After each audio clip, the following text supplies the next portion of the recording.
बिस्मिल्लाहिर्रहमानिर्रहीम। अस्सलाम वालेकुम काश्तकार भाइयों, आज हम बात करेंगे गंदम की जो आपकी अगेती काश्त है उसमें दानों का वज़न मैक्सिमम जो है वो आप किस तरह से कर सकते हैं।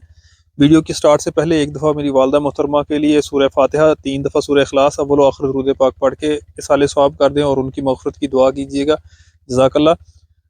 गंदम की फसल जितनी जो है वो लंबे दौरानी की फसल है, उतना ही हमें जो है वो ज़्यादा मौके मिलते हैं कि अगर एक स्टेप पे गलती हो जाए तो हम दूसरे पे उसको ओवरकम कर लें, रेक्टिफाई कर लें।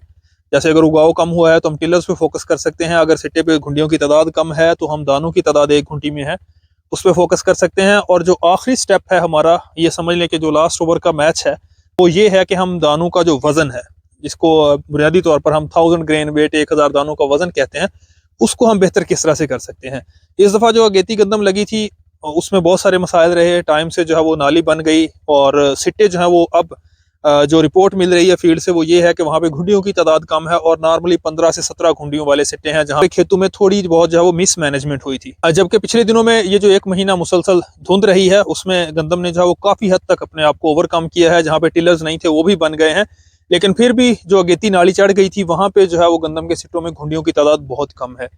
तो ऐसी सूरत हाल में अब आपने करना क्या है कि एक ग्रोथ हार्मोन को आपने इस्तेमाल करना है। उसके इस्तेमाल से जो दाने का साइज है वो इंक्रीज होगा। रिसर्च डाटा, जो लेटेस्ट रिसर्च है, कल मैं देख रहा था 2023 तक की, वो इस चीज़ को सपोर्ट करती है कि जिब्रेलिक एसिड जो बेसिकली जो है वो एक ग्रोथ हार्मोन है, अगर आप उसको इस्तेमाल करते हैं मुनासिब मिकदार में, मुनासिब स्टेज पे, तो यकीनी तौर पर जो 1000 दानों का वजन है उसमें बेहतरी आती है। अगर 1000 दानों के वजन में बेहतरी आती है तो पैदावार जो है वो आपकी बेहतर हो सकती है। तो इस आखिरी स्टेप में खासतौर पर अगर आपने अपनी गंदम की फसल जो है अगेती काश्त की हुई है तो इस प्रोडक्ट को आप लाजमी आजमाएं। करना यह है आपने कि कोई भी अमाइनो एसिड ले लेना है, 10% वाला मिकदार एकड़ के लिहाज से आपने ले लेनी है, और उसके साथ मुमकिन हो तो नाइट्रो पोटाश 1 किलोग्राम आप ऐड कर सकते हैं। जो इसमें मेन फैक्टर है वो है जिब्रेलिक एसिड का। आपको मार्केट में 10 ग्राम की साशे भी मिल जाते हैं मुख्तलिफ कंपनीज की, आपको टिक्कियाँ भी मिल जाती हैं, आपने वो लेना है। और 10 से 15 ग्राम जो है वो 1 एकड़ की डोज आपने 15 ग्राम से हरगिज एक्सीड नहीं करनी, नहीं बढ़ानी। आपने 100 लीटर पानी में आपने इस फार्मूले को जो है वो स्प्रे कर देना है, और करना उस वक्त है जब आपकी गंदम की फसल जो है वो सिट्टा निकाल ले, पोलिनेशन का अमल मुकम्मल हो जाए।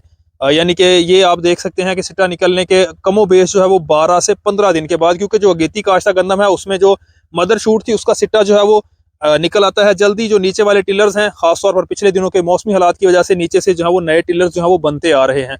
तो आपने करना ये है कि सिट्टा निकलने के 12 से 15 दिन के बाद स्प्रे करना है, और आपने स्प्रे जो आपकी अगेती काश्ता गंदम है उसको लाजमी शाम 3 बजे के बाद करना है, ताकि अगर कहीं नीचे वाले जो टिलर्स हैं उनमें पॉलिनेशन का अमल हो भी रहा हो तो वहाँ पे कोई प्रॉब्लम ना हो, क्योंकि पॉलिनेशन के अमल के दौरान स्प्रे वगैरह करने से जो है ये अमल मुतासर हो सकता है। तो सेकंड टाइम में शाम 3 बजे के बाद आप स्प्रे करें, इंशाल्लाह जो पैदावार होगी उसमें यकीनी तौर पर जो है आपके इजाफा होगा। पछेती गंदम जो आप कह लें कि दिसंबर में या 25 जो है वो नवंबर के बाद लगी है, वहाँ पे आप इसको ना भी ट्राई करें तो कोई इतना खास फर्क नहीं पड़ता, क्योंकि वहाँ पे दाने की भराई के लिए बहुत कम टाइम होगा। हाँ, अगर पिछले साल की तरह मौसम जो है वो मुतदल मिल जाता है, 15 मार्च के राउंड अबाउट बारिशें आ जाती हैं, तो फिर आप इस फार्मूले को, इस ग्रोथ हार्मोन को पछेती काश्त में भी अप्लाई कर सकते हैं।